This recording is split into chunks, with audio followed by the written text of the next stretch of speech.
Ano ba ang goal natin sa buhay natin? Magpapayat o magbawas ng mga toxic sa katawan natin? Magji-gym? Yan? Pampalakas? Yan? Ano ba? Paano ba para maging success? Ano ba ang gawin para magtagal, no? Kasi marami pong gustong magji-gym, gustong magyi-yoga, gustong magja-jogging tuwing umaga, tapos pagtagal ay tatamarin. So, yun po yung mga pwede lang sa baguhan, in the end, titigil din. Di ba? Kasi bakit? Kasi, walang insaktong mapa. Kumbaga dapat sa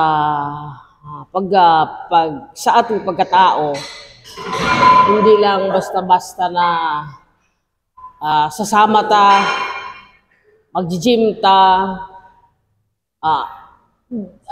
may ang kunting goal, ang kunting tiyaga, no? Malaking bagay na yon, no? Kasi maraming hindi nag-success dahil hindi naintindihan paano pag-umpisa. Yun, yung nakasanayan gawin. Example, pag ikaw ay nasa bahay mo lang, ang hirap mag-explain, no? Gusto mong mag-success, mag-gym, ganun. Lahat ng gagawin mo.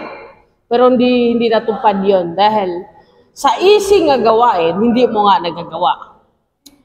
Simple na gawain, mas lalong malaki ang magagawa mo. Ganun yun. So, example, pagtutupi ng damit.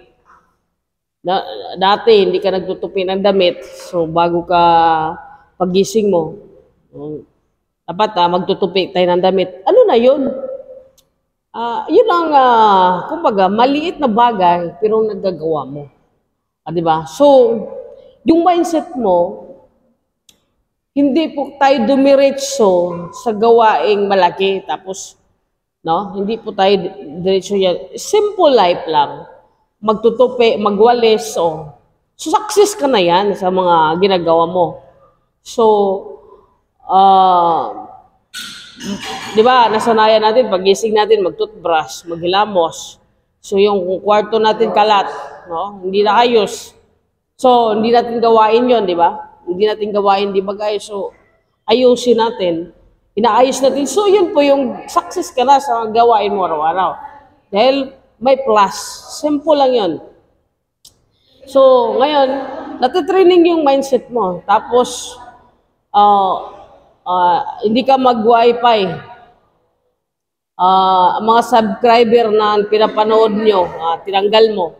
Kasi, nag-disturbo ka sa papanood mo, di ba? Tinanggal mo yon. So, isang success ka na naman. So, simple na gawain, hindi natin nakikita yan. Yun talaga yun. Magsimula ta sa ganyan bago tayo mag-success, bago tayo makapunta sa ganito. Dahil kung hindi po natin magpisan sa malit na bagay, hindi po tayo magtuloy-tuloy sa malaking bagay. Example, diretso lang kasama sa kaibigan mo, mag-gym.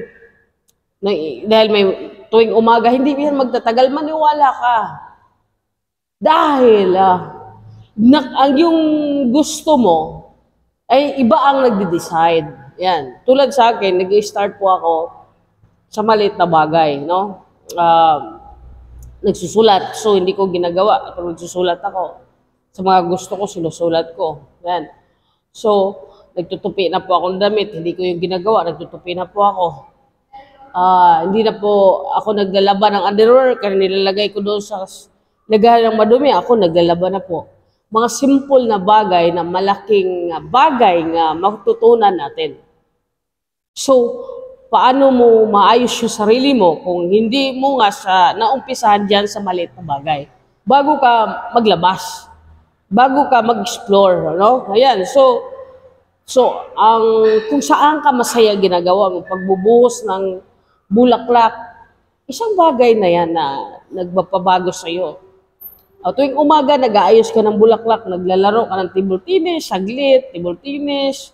Ayan, so, kung saan ka ba, yung health, yung bagay na mabilis mong gawin, na hindi mo ginagawa, yun dapat ang gagawin mo bago ka pupunta sa ganitong malaking mag-gym. Ayan, pupunta sa labas sa mag-uwi o mag-yoga, mag-meditate, ano? So, magsimula tayo sa simple na gawain.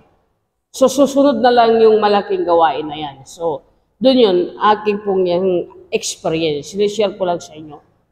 Kasi mula nung una, nag-gym ako, isang buwan, tumigil lang ako.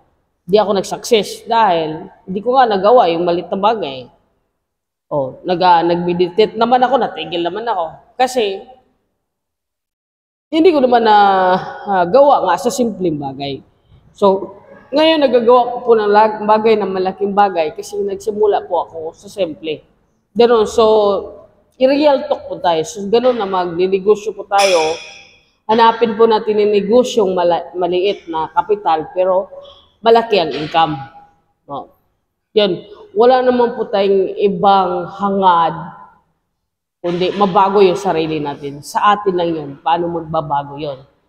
Wala pong ibang makapagbago sa sarili natin. Kundi tayo lang. So, magsimula sa maliit na bagay bago pupunta sa maliit na bagay. Pag maklaro na, maklaro na ang mapa mo, ang picture mo, anong gusto mo sa sarili mo, anong gusto mong gagawin sa sarili mo, ano bang na magtagumpay ako, klaro na yung mapa, doon na po ka magsimula na, ganito pala ako. Yung bang kilalanin mo muna yung sarili mo. Dahil tayo mismo, hindi natin kilala ang sarili natin. Maniwala ka yan, ikaw kilala mo ba ang sarili mo? Hindi mo pa kilala, so kilalanin mo bago tayo mag-success. Para sa akin, hindi ko nga kilala ang sarili ko noon. Pero nung kinilala ko kung anong gusto ko, ano bang ikakasaya ko, ano bang gusto kong gawin, so yun ko po, nagawa yung gusto ko. Ito pala yung gusto ko, yun. Hindi po tayo maggaya-gaya sa iba. Yung sarili mo lang, kung anong gusto mo, sarili mo, yung gawin mo, kung saan ka masaya. Napaka-simple lang ang sistema nga susundin natin. No, huwag kang magpadikta sa iba, makinig ka sa mga advice nila. Kung alam mo namang nakakatulong, tama yung advice nila, ikaw pa rin ang magdedesisyon, no? Yan, so magsimuli sa maliit na bagay bago mangarap na makapunta sa malaking bagay.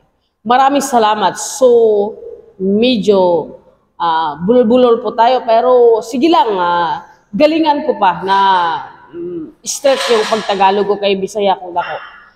Shout out sa lahat ng comment section, no?